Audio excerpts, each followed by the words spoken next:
My guests today are a bevy of old friends: Peggy Foran, Chief Governance Officer, Senior Vice President and Corporate Secretary of Prudential; Sabastian Niles, who's partner of Wachtell Lipton; Bob McCormick, Managing Director of PJT Camberview and former Chief Policy Officer of Glass Lewis. They're all based in New York. And Keir Gumbs, who's Associate General Counsel and Deputy Corporate Secretary at Uber. He's based in DC and in San Francisco. I'm Brock Romanek.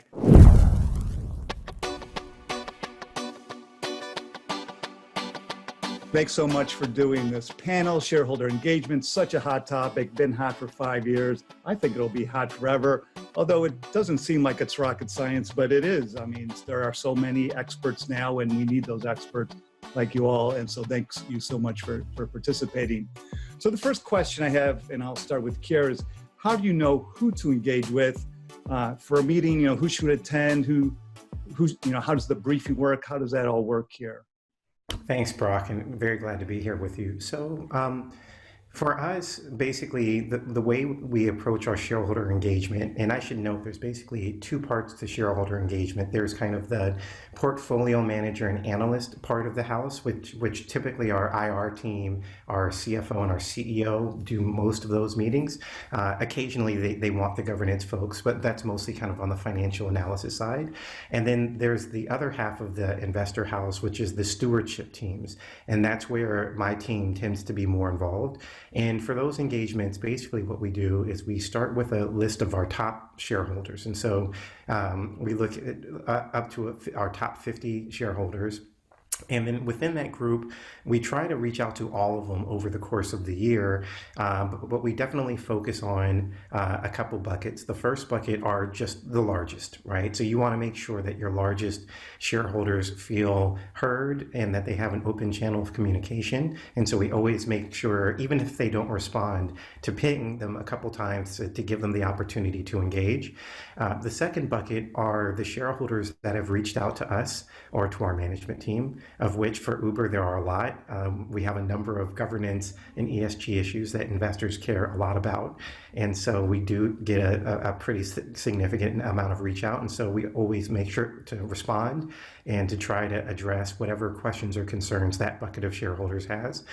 And then the third bucket is kind of everybody else. And so for us, we had our first annual meeting this year. We had a very challenging say on pay vote. We barely passed. We got, I think, 70.1%, which is truly barely. And so we made it a priority to reach out to all of the investors who voted against our say on pay vote to make sure we understood whatever their compensation concerns were, and to make sure that we kind of articulated our expectations for this year and for 2021. So that's the main way we identify who we're reaching out to. In terms of who participates, again, it really depends on which of those three buckets we're talking about. But as a general matter, someone from the corporate secretary team is always involved. So it's either me or my head of ESG or the person on my team who's kind of legal support for IR. We're on almost every one of those calls. And then if the investor has expressed any interest in exec comp issues at all, we usually have the legal director for exec comp or the head business person for exec comp on the call to make sure they're available. And then there are the specialties. So for example, we made a number of new commitments this year around diversity. And so we've had our chief diversity officer join some of those calls to kind of walk through the overall diversity program, the commitments we've made, and again, answer questions. We also made a number of commitments on climate. And so we also have our climate and ESG kind of sustainability person on the phone as well when those issues come up. And then unique to Uber, driver classification, the treatment of drivers is a massive issue. And so on occasion, we've had the experts from within the company who focus on drivers and driver well-being and those kinds of issues on the phone so they can answer some of the very granular questions that we get from investors on those issues. I imagine it's pretty common, by the way. I'm curious whether Peggy, Bob, or Sabastian have different experiences with these kinds of engagements. I think that's consistent with my understanding, Keir. And I think, one thing to amplify is knowing who makes the voting decision at the firms, and it varies quite a bit. You could have an active manager where the person making the voting decision is the portfolio manager, and he or she sits alongside the stewardship person who provides advice, but doesn't necessarily have that final decision-making authority. And the other side might be a an index fund where there's really no fundamental analyst, and all the voting decisions are made within that stewardship group because you don't have a fundamental analyst. So it's really helpful to really understand where is that final decision about the vote coming from. And Peggy, how do you know which issues to engage on? Obviously, if you had a low say on pay vote, that's an issue you would want to engage on. But are there times when the company's proactive and points out shareholder to shareholder, this is issues that we should engage on, or is it always shareholder driven? Absolutely. I have a motto, and I think most corporate secretaries have the same motto, which is no surprises. So I like, for me, this is an opportunity. If I know that there's something that will appear in the proxy statement that will come as a surprise, a shock, or a real, oh, really type of thing, I think it's worth really discussing it to the extent it's not material in advance. And we always do that, be it a change in compensation. These types of things happened, several years ago with interest rates and pension tables, if you remember that.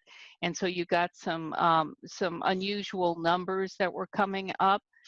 So the answer is, or if you know that there's a succession on its way, or if there's a turnaround, or various things like that. So in addition to the questions that the shareholders want to talk about, and we always ask them, really best practice is have that initial discussion, have an agenda, and then have the right people at the table. If you're going to be talking about executive comp, it's always very helpful to have executive comp folks there. If an investor wants to talk about a board issue, it's very helpful to have a board member there so the board member could speak to that. If they do want to talk about compensation, it's probably better that you don't have a senior management person at the table, particularly when you're discussing their salary. So just a few things like that. And the interesting thing, Brock, you were talking about engagement being hot for 5 years. I remember in 2007, at a prior company I was at, we did the first meeting of directors and institutional investors. So that was 12 years ago, and I think a lot has happened. And as you're right, probably in the last 7, maybe 5, 7, 8 years, it really has become, something that you have to do, not a nice to do. Yeah, I was freaked out when I realized it's been 10 years since we've had say on pay. So I guess it has been a decade. Bob, when is the best time to engage? I think during the proxy season, obviously everyone's sort of flat out getting their votes in. So I think if there's something very specific to that meeting, to that vote, then it can be helpful to engage then. But it doesn't allow time for a lot of substantive discussion about, longer term initiatives or deeper discussions. So those discussions are better off in the off season, which has sort of stretched. It used to be fairly narrow, but now I would say sort of late summer through early winter. Coming out of the proxy season, you have a lot of investors are busy right up to the end of June with the Japanese proxy voting season, which is concentrated at the end of June. And then they roll right into NPX reporting, which a lot of companies sort of forget that the 40 Act funds have to report on every vote by August 31st. So often they're very busy and frankly just taking a step back and taking a breath after a busy spring proxy season. So while it's okay to schedule those meetings, I think it's better to have them in sort of late August to September, October, November. Gives the company time to sort of digest a little bit what they have learned from the proxy season vote itself. Also allows investors to sort of think about what changes they may be considering for the next season. And also the company's time to digest what they hear during that engagement process, so then they can react maybe to some concerns or questions they heard from investors during that process. I might also add to that, even during the proxy season, if there's a matter of importance to discuss, I think we typically do find success in being able to get an audience. But it depends on, is there a shared view as to is it actually important from the investor's perspective as well as the company's perspective? Is there really alignment around it? I think I might also add to Bob's points are layering on, are you a company where we need to engage with the proxy advisory firms for some reason? Typically, if you are engaging directly with ISS or Glass Lewis, and this is also, I think, an area where, as Peggy and Keir mentioned, it's evolved. The proxy advisory firms now push to understand how much work have you done with your investors, right? What are the issues that the investors are raising? And so what that practically means is, to the extent, again, an ISS or Glass Lewis touch point is important, you need to have engaged with the broader set of your investors in advance of the ISS and Glass Lewis, level of engagement. I think what I'd also, mention kind of more maybe broadly is even though there's so much turnover within particularly the stewardship and governance teams, but even more broadly at these institutional investors, it remains critical to open channels of communication in advance of a crisis, an activist challenge, or say on pay issue, or what that may mean. Which means a company needs to have ideally a somewhat organized set of their own engagement procedures, activities, priorities, and I think what Keir had outlined around the internal kind of interdisciplinary or cross-functional, cross-department coordination is so critical. You've got the investors who are determining the stock price for the company at any given day, right? The actual people who are buying and selling. Then you've got these other investors that aren't going to be trading constantly, but are longer term, actively managed funds.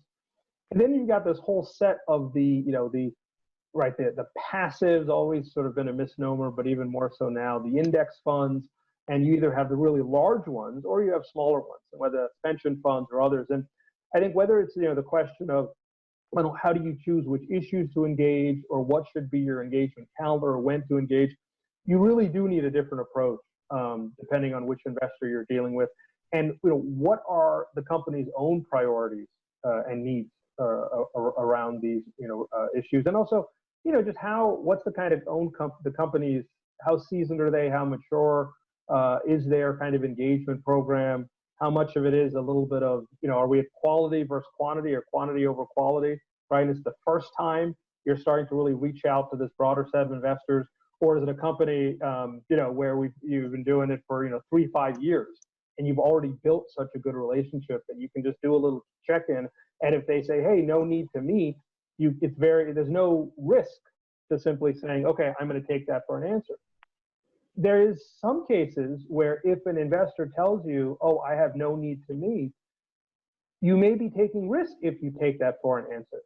It depends where the company is regarding the various issue, and how much, how great of a well has already been done, with respect to that relationship.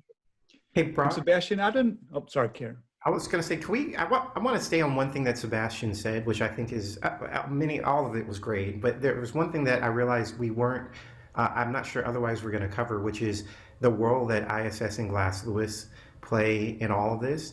And certainly welcome Bob's perspective. He'll have more insight than I think anybody on this topic. But the one point I would make is I think that there is a perception within some quarters, within kind of the corporate governance, corporate secretary community, that ISS and Glass Lewis should be the focus of your engagements, and that they're kind of the tastemakers as it relates to your investors. And I think that that's a mistake. I'm pretty sure everybody on this call probably thinks that's a mistake, because at the end of the day, while they are definitely an important constituency as an advisor to institutional investors, you really should be making your case in developing the relationship directly with those investors, and viewing ISS and Glass Lewis as more of effectively an advisor to those investors that you should definitely have a communication with, to make sure the information they're providing is factually correct, and that you have a good understanding of their policies and procedures and processes. But at the end of the day, if your engagement strategy is focused on kind of persuading ISS and Glass Lewis, I think you've lost. Because I think in most cases, certainly among the larger investors, ISS and Glass Lewis are inputs. They are factors that are considered absolutely by many firms, but they are not necessarily the decision makers, not necessarily the last influential point of interest. And so you really can't overfocus. You shouldn't overfocus on those two organizations. And if you're a smaller company and perhaps some of your larger shareholders won't reach back to you if you reach out to them, do you keep going back to them year after year, do you think, to make sure at least you've made the attempt to contact them? I'm just throwing that out generally. We do, you know, and what I find, even the smaller investors will discuss with you. And I guess if you're a small company, you know, having been on mid-sized boards, they will talk to you if you know the right person to get in touch with. And if they won't talk to you, you can always send them an email. You know, just update again on those no surprises types of things. So, you know, the other thing that we can't forget, and perhaps because my company is a former, we're a demutualized insurance company, we also have a lot of individual shareholders. And so like Keir has his buckets, I also have buckets that engagement is not necessarily just talking to our investors. It includes talking to our stakeholders and communicating with our smaller investors, figuring out ways so that we can talk to them. You know, years ago, and Brock, you covered it. You know, it was the totes for votes people would kid, but in order to try to incentivize small shareholders to vote, I said, if you vote, I don't care how you vote, but just vote. You know, you can have a tree planted, or you can get a sustainable bag. And we found that to be incredibly effective to get to get individual shareholders engaged so that they would vote. Sebastian, what about outcomes? Should you go into an engagement thinking about what outcome you prefer? Is it a multi-year goal, or something that you could perhaps, obviously you want to procure the vote, but maybe there's something more than that? Yeah. I'd say first, companies need to recognize that there may be a lack of alignment on the question of should engagements have an outcome between the company and the particular investor, and just give some thought to, with respect to the particular investor you're dealing with, are they going to have certain expectations as to where this ultimately will go? You know, I think it also then, it is much more, it's issue by issue. And it's, you know, but the company should have a point of view. So for example, why are we doing this particular engagement? You know, are we in a bit of a sort of check the box? We're just sort of, we need to kind of hit certain numbers because we want to have these disclosures for, you know, as Keir rightly noted, the, you know, proxy advisory firms that, you know, maybe people, you know, spend too much time, right, kind of focusing on. Or are we taking a much more sort of almost sophisticated, kind of in a sense, approach to it of, am I trying to build a relationship? Am I trying to repair a relationship? Am I trying to get input? Do I actually genuinely want some input from a particular investor, from a broad set of investors, recognizing they don't really agree on particularly business points? It's actually interesting. We are seeing more agreement when it comes to certain ESG and sustainability related points. Comp obviously is kind of all over the place in some ways. But you know, again, you know, are you trying to build a new relationship, repair a relationship, get input? And if we think about getting input, for whom are you getting the input? Is it, you know, is it legal? Is it kind of broader governance? Is it the sustainability team? Is it the CEO and CFO? Is it the board as a whole? Is it a committee, you know, of the board? And I think being very mindful in the session. And here's what's interesting. I think how IR overall needs to evolve, and in some respect has been evolving, especially candidly with, you know, my fellow panelists here being really kind of leading a lot of shareholder engagement, is that, you know, traditional IR was a one-way message delivery process, right? A company has, here's the message I want to get out. Okay, I'm going to have a call with an investor, have a meeting. I've put it out. I've shared it with the investor. Okay, I'm done, right? Now it needs to be both a strategic process, but also a two-way dialogue, right? I mean, genuinely, and it's not even like everything needs to be a full-on listening tour, but a heightened level of respect for these investors, both the passives and the actively managed alike, that they have views on these issues. And even the ones that are not buying and selling the stock and driving your immediate stock price. So again, it's always interesting whether once you know, if you're an index fund or in an index, does that create a nice floor, right? Long, broader, separate conversation. They have experiences with other portfolio companies, right? Other people, whether it's in your sector or just other companies across market caps. And these investors are really willing to share their own expertise, resources, you know, thoughts around these items, and drawing that out, right? And is it by asking questions? Is it sort of through other means? Is it by having an agenda that really, again, lets you get, you know, a lot out of the session rather than just saying, okay, I got my messages, my points across, will enable I think a better mutual understanding, a better multi-year dialogue. And, you know, ultimately, I do think, you know, better ultimate outcomes, which is sometimes binary. Sometimes it is a company, I want that vote, right? I want it to be for, or maybe in some cases, can you abstain rather than for, or can I flip the vote? But a lot of times the issues are much more kind of multifaceted and open textured. And the biggest mistake companies can make is where an investor concludes that the company itself is not a receptive avenue for their feedback, views, criticism. Because if the investor concludes that, yes, there are some that will still just sell. Now what they do is they go say, okay, I'm going to go find some other avenues to try to apply some pressure.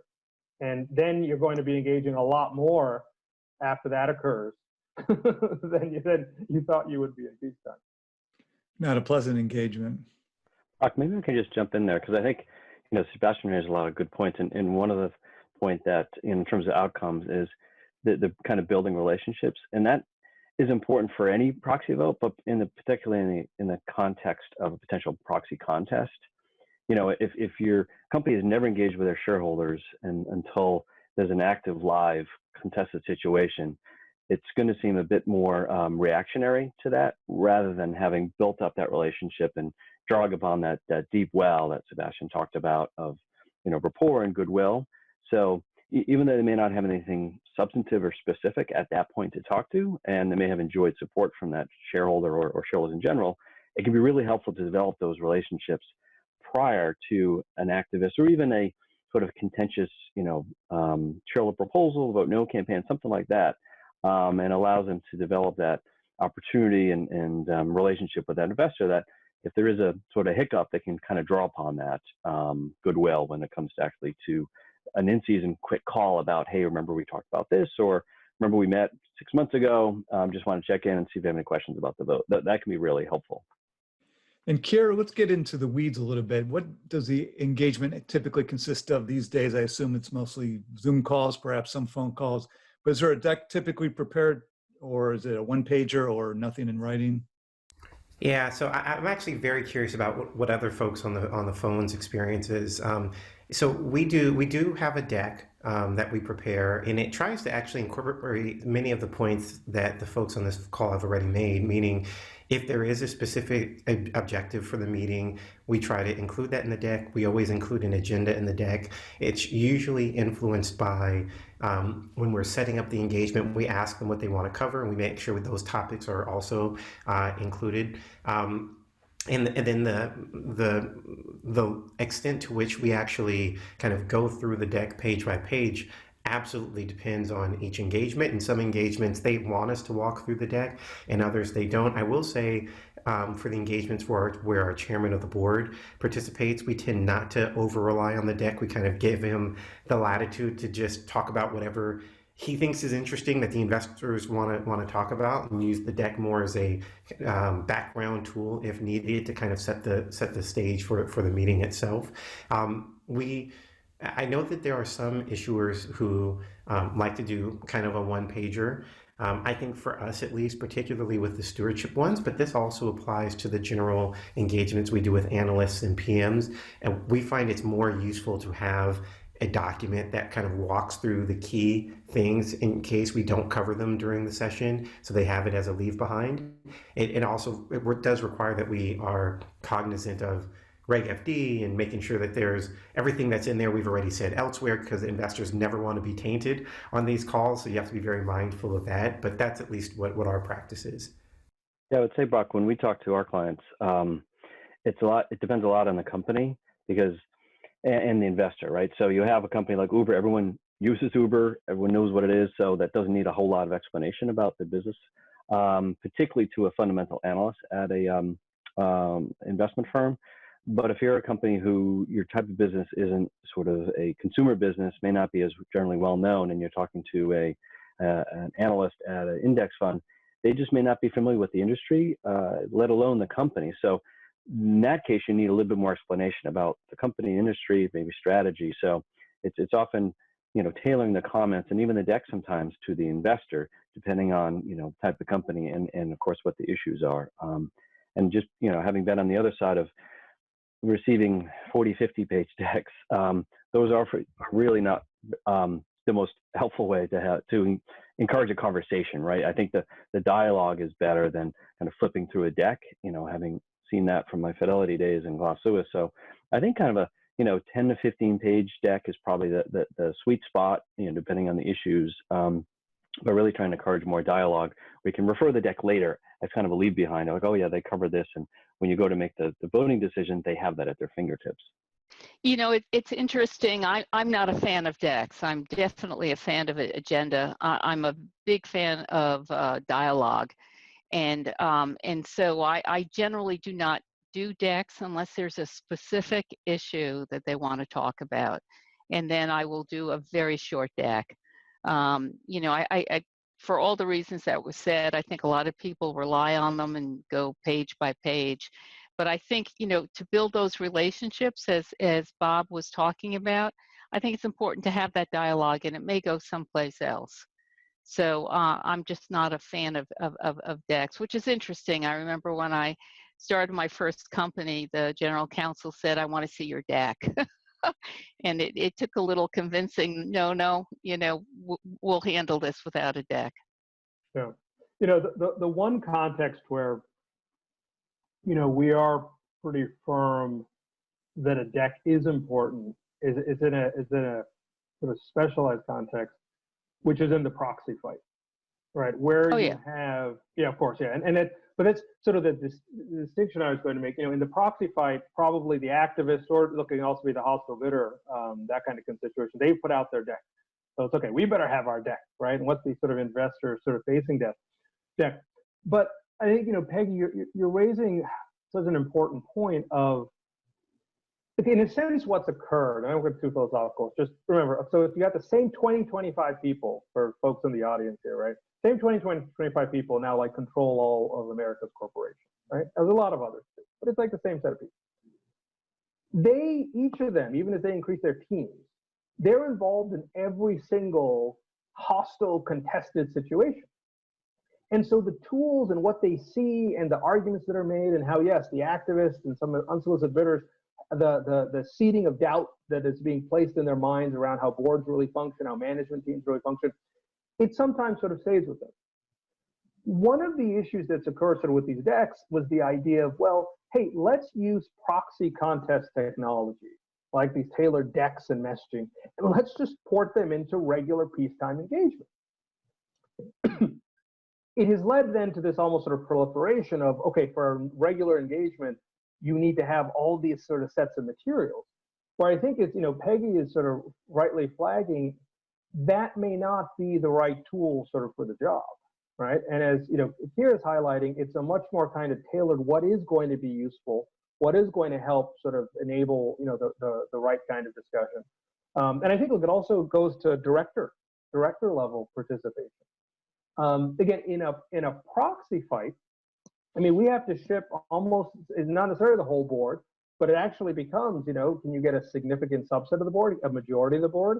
Go meet with these investors, go meet with ISS, right? And because that board level engagement is so important, in fact, required in those types of contested situations. But then what happened was, okay, well, let's leverage all of that into the regular sort of peacetime. And what ended up also sort of occurring is the big investors, especially the index funds, said, well, wait, I know you're able to get directors together and put them in front of me when you're in this high stakes situation when you need my vote. You're telling me you can't give me any access to a director when I, as an investor, just want to hear a board's point of view? And that's why I think, more and more, at a minimum, companies need to be prepared for how do you introduce a director into the conversation in an organized way, structured way, not to, encroach upon the management kind of prerogatives, and the company needs to speak with one voice. But many companies do it. There's a particular director. Is it the lead independent? Is it the chair? Is it sometimes a member of a key committee who's going to be the one spending time with those investors? But oftentimes it's folks like Keir, it's folks like Peggy, who they need to be in that conversation. And where they're not in the conversations, it's interesting. I sometimes will, again, the investors will say, where was the person who I know has that real depth and understands how these investors sort of operate and how, over time, how the voting decisions make. I really need them to be part of the conversation and not necessarily kind of just the traditional IR set of folks. Yeah, that's a good point. Peggy, what about the proxy disclosure? That typically will come, the proxies filed with the SEC significantly after the bulk of the shareholder engagement conversations have been had. And many companies now are actually summarizing the shareholder engagement efforts in the proxy. But what about other impacts those engagement efforts might have on the disclosure in the proxy? They always have. Interestingly, if you take a look at the proxies that I've participated in, I always try to use the proxy as an opportunity to communicate. As I said, it's not only institutional investors who may or may not read it, or the proxy advisory firms, but individuals, will read that. The last couple of years, we've had a trifold that really talks about ESG. We have various blue boxes that really respond to the questions that shareholders and stakeholders have asked us. If you ask us enough, I'm going to figure out that it's something that probably all of our shareholders want to hear. So for example, this year I probably, my team has probably talked to 60, 70 institutional investors, maybe more, including, and including proxy advisory firms. What we're hearing a lot is really and truly ESG. I mean, it's D&I, it is climate. It really, almost every investor have asked those questions. So we will put a lot more information. Probably I'll do something like a summary ESG report that I'll put on the web, and I will disclose that about the time that I filed the proxy statement, because the sustainability report, historically, most people don't really issue that till the summer.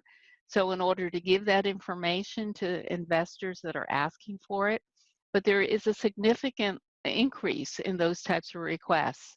EEO1 type of information, as well as demographics breakdown, and as I said, ESG, and more climate. So it's been very helpful, by talking. I look at this as really free consultants when I talk to my institutional investors.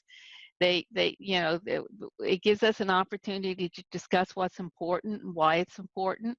And it also gives me an opportunity to try to see, can we be innovative? How can we give this information in a way that our investors and stakeholders want it? And it also then works for the company. But you're also giving them free training to become consultants later on down the line, drawing on your knowledge for sure. So Bob, what about the increased pressure on investors to be more transparent about their stewardship? Is that creating friction, and especially with ESG issues being at the forefront?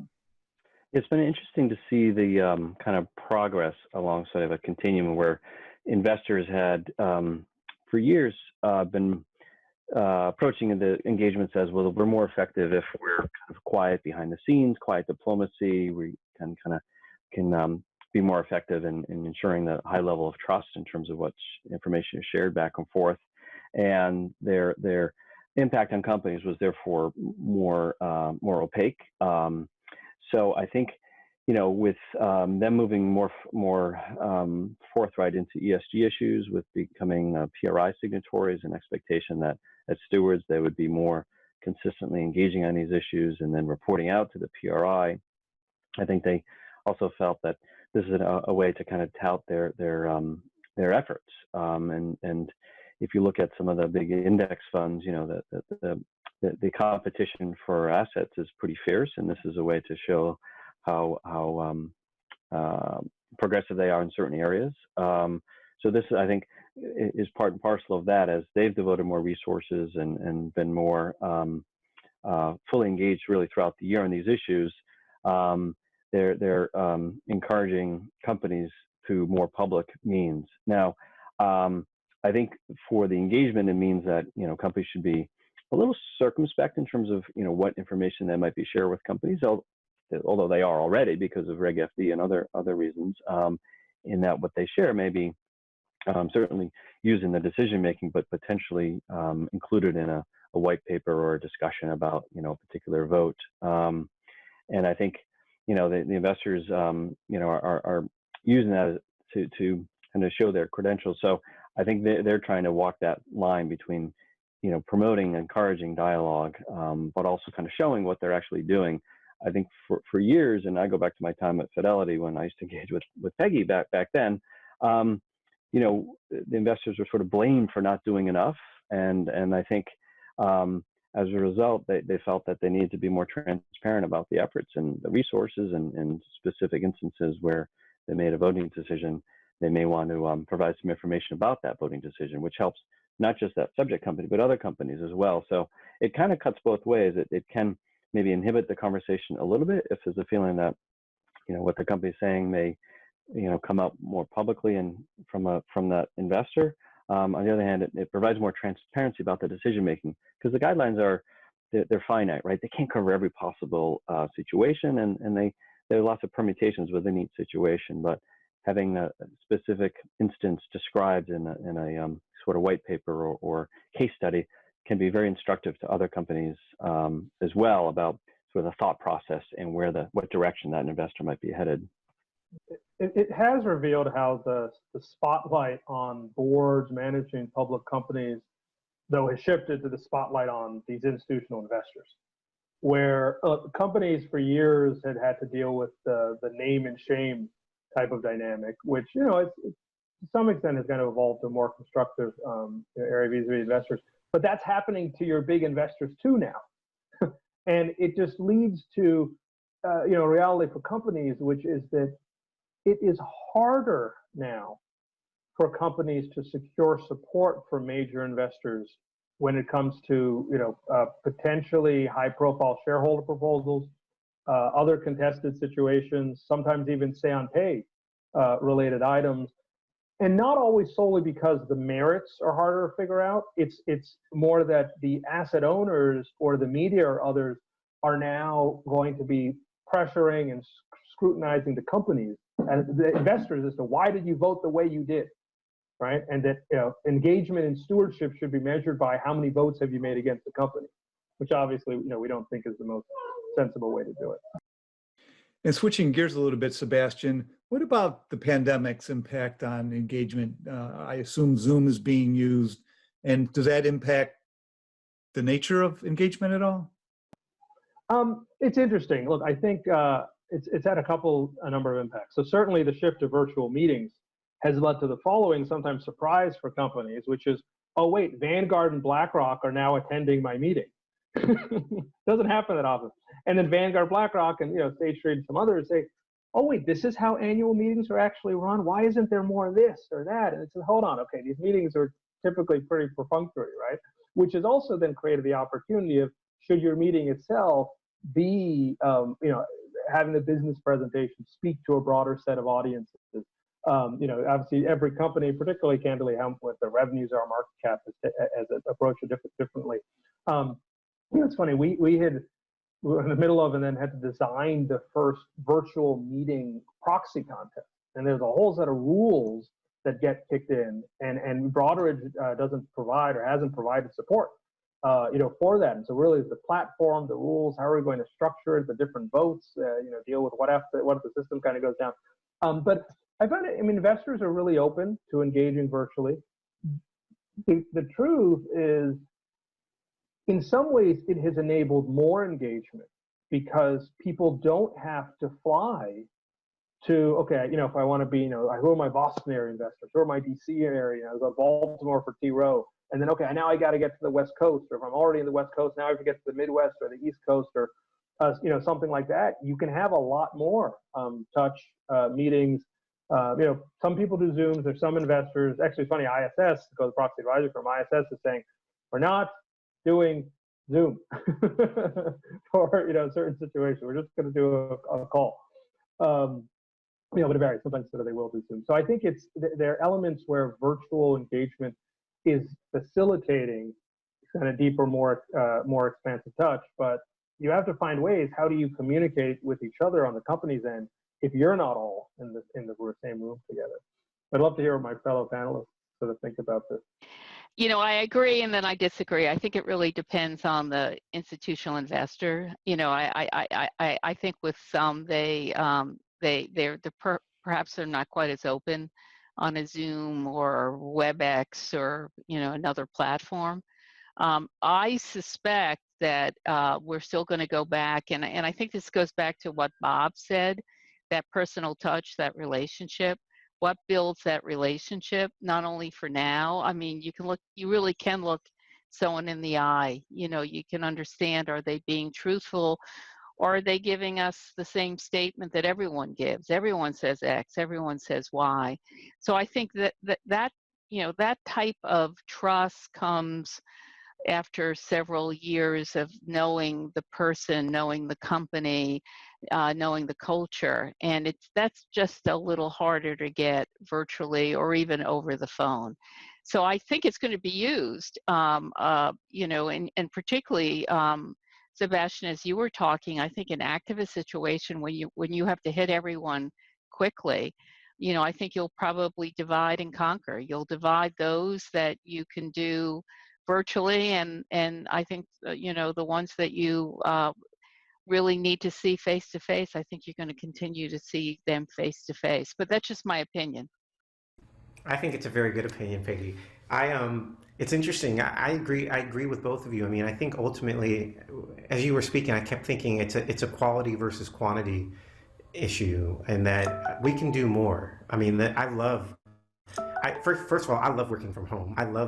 Most of my calls were on Zoom before the pandemic anyway, so this has been a pretty easy transition. I don't have to fly as much. I was on a plane 2 or 3 times a week, and so that's very lovely for me personally. And it does allow me we do more engagements, I think, than we might have done otherwise, because we don't have to fly, the investors don't.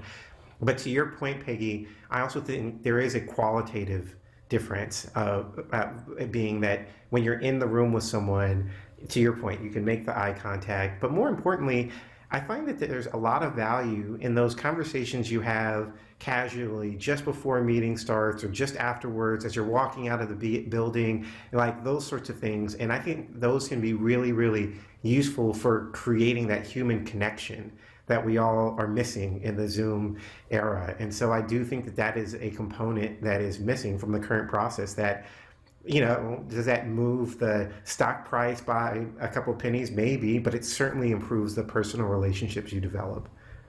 Peggy, I want to circle back to something you said earlier about this season in particular. You're getting a lot of E&S in your engagement. So at what point is the proxy season engagement going to be different than an E&S engagement, which at some companies are 2 different teams entirely? And it sounds like now they might be melding into one.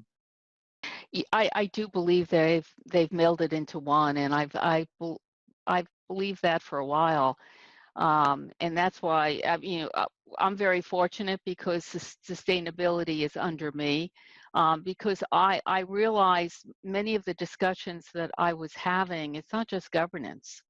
It included the E and the S. And I think this season, once you had COVID, George Floyd, there's a turning point. It really is. What is your purpose? What are you doing for your employees, your customers, and your community? I think that's incredibly important. And those are the types of issues that I think a lot of companies really haven't been disclosing.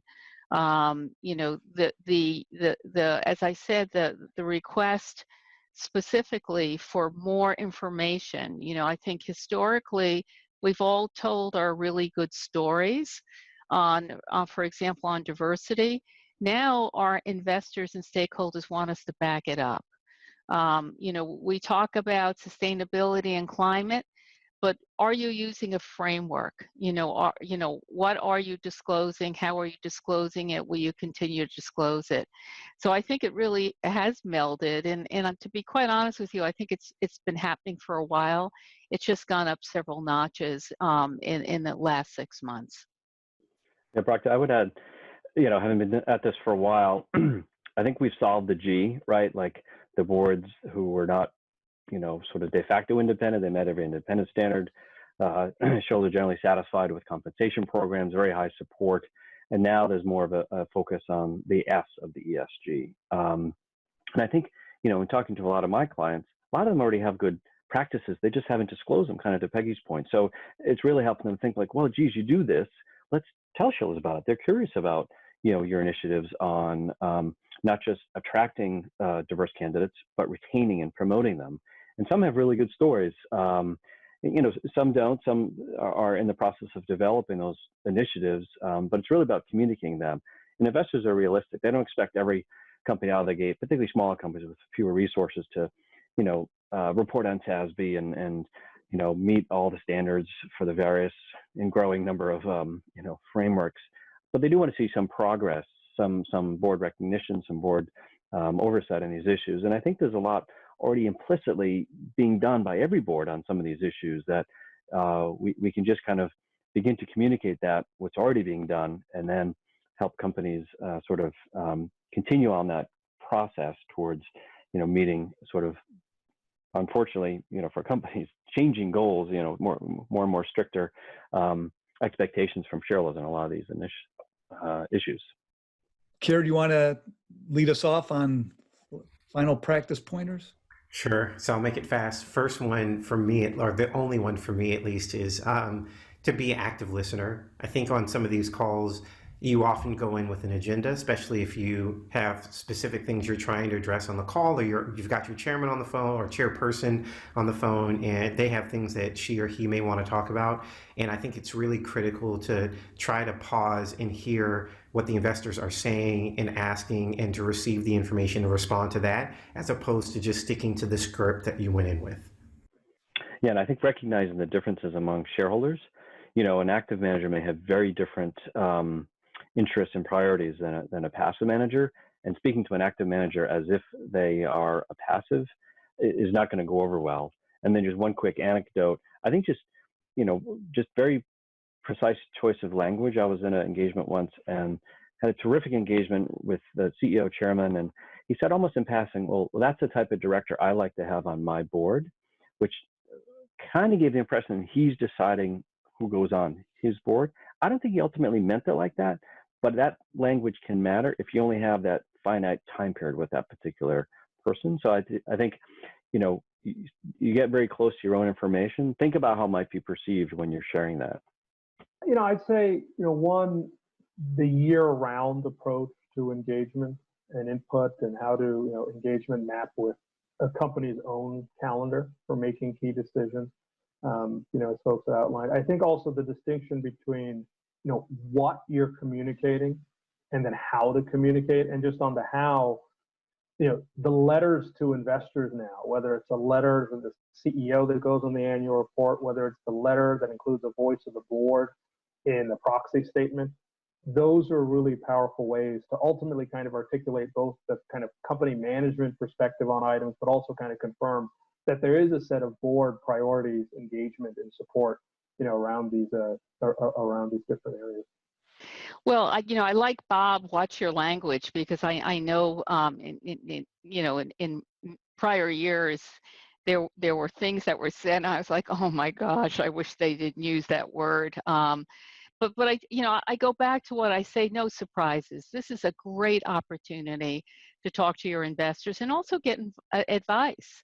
So if you think that there's something, be it a compensation, being it, you're thinking of disclosing something, not material, and particularly in the S reign now, it's an opportunity to talk to say what's important to you, and we don't want to add another 40 pages. So really, what are the facts that you want? So I would say no surprises, and use it as an opportunity to really focus on what are the most important types of things that you would like to disclose to all of your shareholders.